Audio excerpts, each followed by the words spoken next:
Hello, and welcome to Resilience Radio. I'm Irvin Eisenberg, host of the show and owner of Resilience Occupational Therapy. As always, the opinions on this show are not necessarily shared by me. I like to feature a wide variety of different healthcare perspectives because everyone has their own unique needs. Additionally, none of this is meant to be medically prescriptive or diagnostic in any way. I am excited today to have Steve Watson on. He is a Taoist practitioner and has done various things, as well as teaches internal martial arts, does movement, meditation, and poetry, and we'll get into it from there. It's great to have you on. Hey, thank you very much. Thank you. It's exciting to be here. So let's jump into what is it you do? And You sound like my parents. So I feel that what I'm doing is teaching Taoism, but the different students will come to me believing that they're doing different and specific things.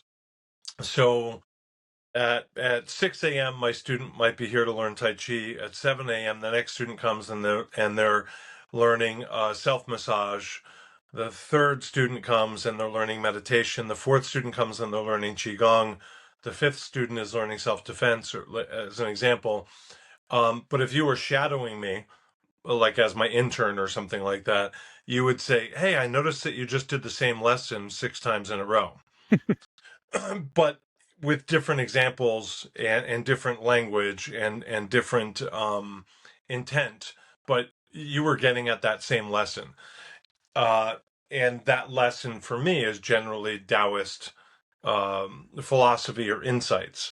And the reason that I do, a self-massage class and a Qigong class and a meditation class and that sort of thing is people, if I hang a shingle out that says study Taoism, philosophy lessons here, nobody will show up. But they will show up to work on their balance and their breathing and their range of motion and their meditative clarity, that sort of thing.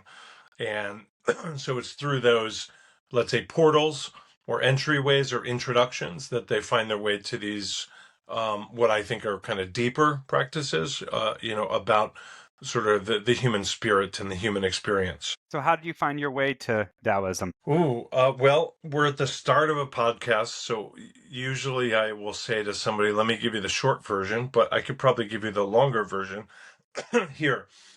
So it's my experience that as a child, you ask why about most anything, and any answer that you get to the why question, whether it's true or semi-true or a guess or accurate or scientifically valid, you can still follow up that newly received answer with a follow-up why. And the answer that you get from that, from whoever it is, from your rabbi and your friend or your aunt or your friend, your other friend or your mother, that answer you can still interrogate with why. And so there's no end to the questions that are responded to, having those responses met with another why. And as you might guess, the parents, let's say, or the teachers, or whoever's being asked, will run out of patience, because I was not going to run out of asking why.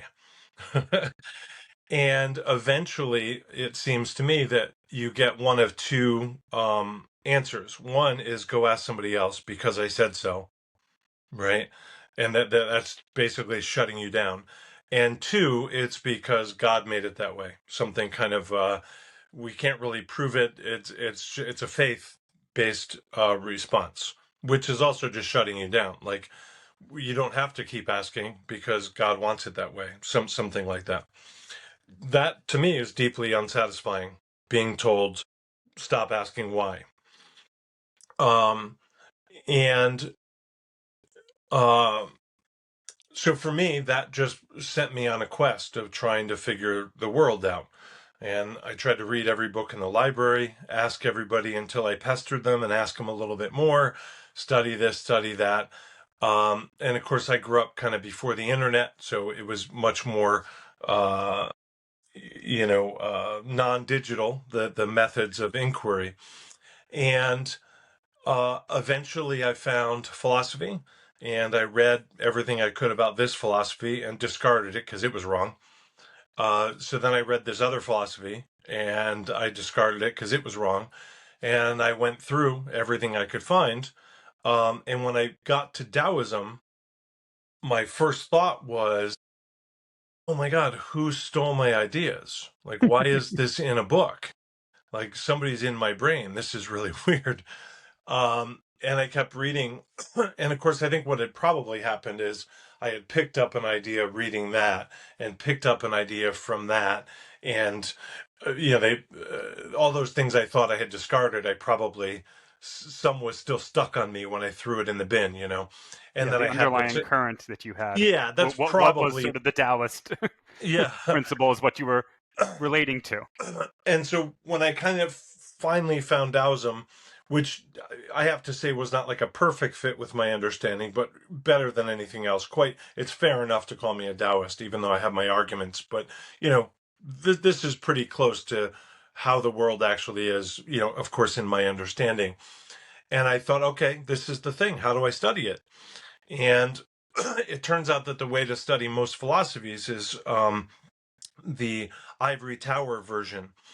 And the way to study Taoism is not through the brain, but through the body. And so the way that you study Taoism is to physically move, and particularly out in nature, right? And one of the methodologies for that is Tai Chi Chuan, or what we just call Tai Chi, the sort of short version.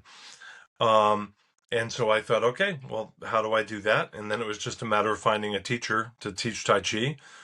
And that's been my path now for, I don't know, 40 years, something, however long it's been. And everything that I've studied that has not directly been Tai Chi has kind of been in support of my understanding of Tai Chi, which is in support of my understanding of Taoism. Mhm. And what are some of the So, things that you've so done? to put a bow on that, sorry to talk over you. No worries. Um, do you know what the plural of why is? Just say it. Wise? Yes.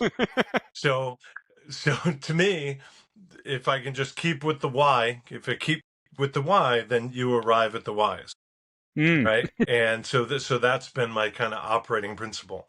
Just keep asking why, not because you expect an answer, but because that's a productive path.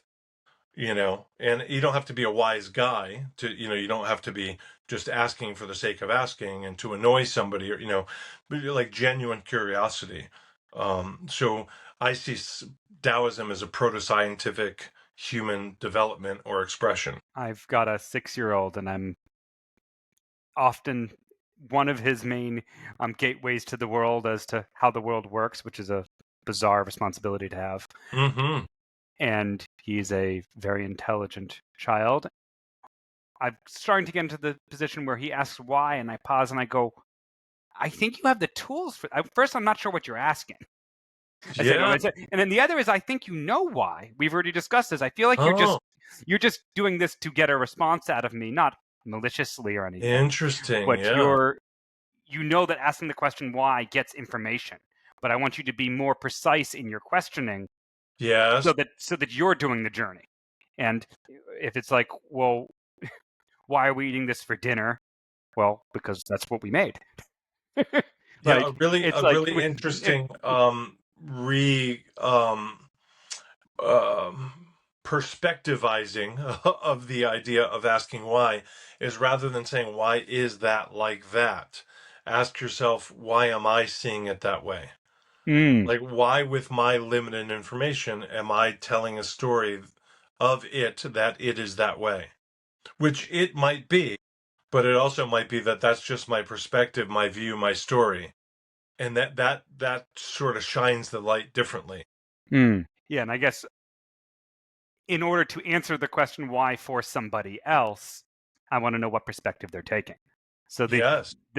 because there's, are we? Why is this for dinner? Is that like why is the sun um, create energy in a plant, which then created energy in the Yes. in the animal, which then created the dairy, and then the process? Or are we talking about why did I choose it? Or are we talking about why is it actually dinner time? Or what is Hmm. dinner? Hmm. And There's and it can be all of those, right? eh, Like, so then asking not just, what do you mean by why, but which application of why are you looking to satisfy right now?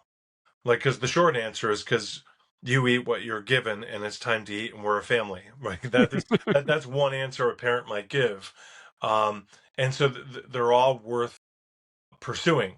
Uh, the, to me, what's really interesting is that in early Chinese thought, there wasn't a term for the word truth. There was simply a term for the word perspective, mm, right? And like that's a really important sort of sort of fundamental place to start our reasoning in Taoism, right? We're not looking for an absolute truth. We're trying to say that whatever we're experiencing is expressed as a story. It isn't an objective truth. It's a subjective and therefore limited view. And you can be sincere about it. It doesn't mean you're lying just because it might be a bit wrong. But it's always skewed because it's refracted through our own consciousness, our own um, uh, time of view, our own geometric perspective, right? So anyway, I'm not so much interested in some supposed universal truth as I am in principles and principles that would include things like perspective rather than supposed objective truth. Although I'd be happy if I got objective truth, like cool, like hey, if somebody showed up with it, like I'm happy to unwrap that and enjoy it. That would be great. so I guess I'm curious. So in my practice and in what I do with the podcast, and Yes. I've tended towards, I have a lot of languages that I might use towards health with folks. And Hmm. I might speak in Chinese medicine 5 phase theories. I might Yes. speak from a very biomechanical model or a neuroscience of pain model, or the list goes on. I can discuss chakras with people or their Right. shamanic journey. And I'm less into the dietitian stuff just because that's a Hmm. complexity that I haven't gone, but I can discuss gut health and some of those other things with people. And each one, or psychology, each one of these things comes with its own language. Yes. And I feel like when people learn any new discipline, the first 90% of it, or 90% of the introductory stuff is just learning the language, the common language of that. Yes. And knowing multiple languages, aside from being multilingual for other people, which is what I'm often able to do, it's learning the right word or the right description to be able to pull from those different things. So I was thinking about that, and then I was thinking in terms of you've got your Taoism, you've got your Tai Chi, and I forget the Tai Chi Guan or the, but and then you've got all these other things you do, your meditation and your poetry and your Aikido practice. Hmm. Do you view those as other languages for exploring Taoism? Yeah, I like that. That's a nice thought. Well, I'm getting hung up on how you phrased it, which might not be exactly what you meant. So what I heard you say is, uh, do you view them as languages for understanding Taoism? And I don't think that I do. But that isn't to say I don't use them that way. So they may not be languages intended to explore other things, but I certainly think I can experience them that way. So for me, I feel that um, it's a little bit like the blind men and the elephant story, right? Right. So one just briefly for listeners, one blind man's touching the elephant's trunk, one is touching the tusk, one the tail, one the leg, and they all report like I'm the one touching the trunk has found a snake and the one touching the leg has found a tree, and etc. The story that they write about this one experience they're having is varied. And I think that by having these other modalities, let's say, they're just providing me closer to a 360 perspective on a particular idea, whatever that idea is that we're working on. So I like being able to come at it from this direction in Hmm. Aikido, or this direction in Buddhist meditation, or this direction in um, Tui Na, or in this direction in breath work or whatever. And I just kind of feel like if I can touch a few parts of the elephant rather than just one, I get a better chance to sort of come closer to my understanding of the actual truth. And it sounds like when you're working with your students, Yes, um, they're coming in with an idea of what this elephant is. They're coming in with, hey, can you help me correct, better understand this snake? correct. And then you're presenting them with the elephant and maybe coaxing the idea of, hey, you want to put your hand over here and feel this ear that's got Yes, something else going on? And then yeah, someone else comes in with the leg. So you're trying to teach the elephant. yes, And the modalities that you're doing that may be your own perspectives and the perspectives of the people coming in with the whys about the trunk. yeah. We were having this similar discussion yesterday in my group. I have a group of teachers that have studied with me, and that we have regular meetings. And one of the questions is, when somebody comes in looking for a particular thing, and it's capitalistic, they've paid you for that. I'm here to learn this. The teacher might have a grander view of the world, like, and but if I just try and show you everything, I'm probably not being fair to you and your understanding and your payment, because you are here to learn this. But I'm also not being fair to you in a larger sense if I don't offer to expand your awareness. So what's the balance of our time together? And I find that I like to try and expand your awareness and see if you want to taste any of the other things, and maybe shift the direction of your study, or expand the direction of your study. And trying to do that means that you want to strike a balance. I don't want to give them the full tour of martial arts and leave them sort of confounded and confused and overburdened.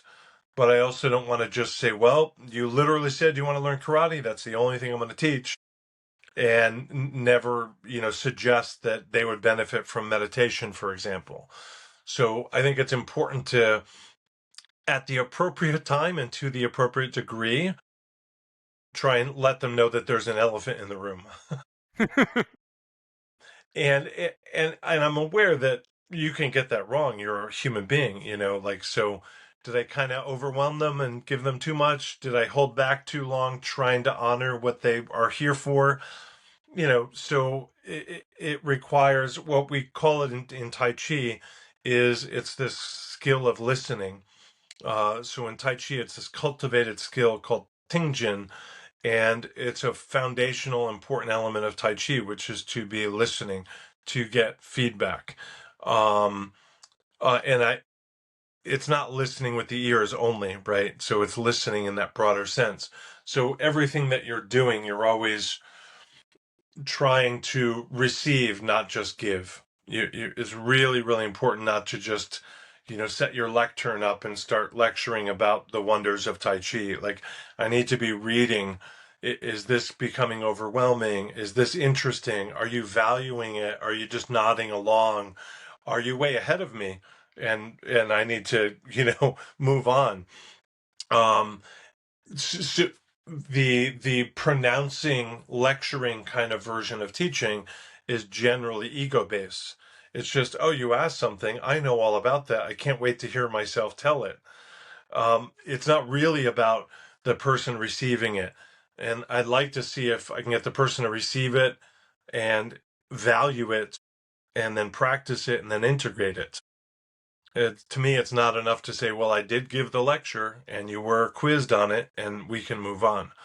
That's I don't think a healthy model for education. Well, I think that was a great little synopsis of what you do.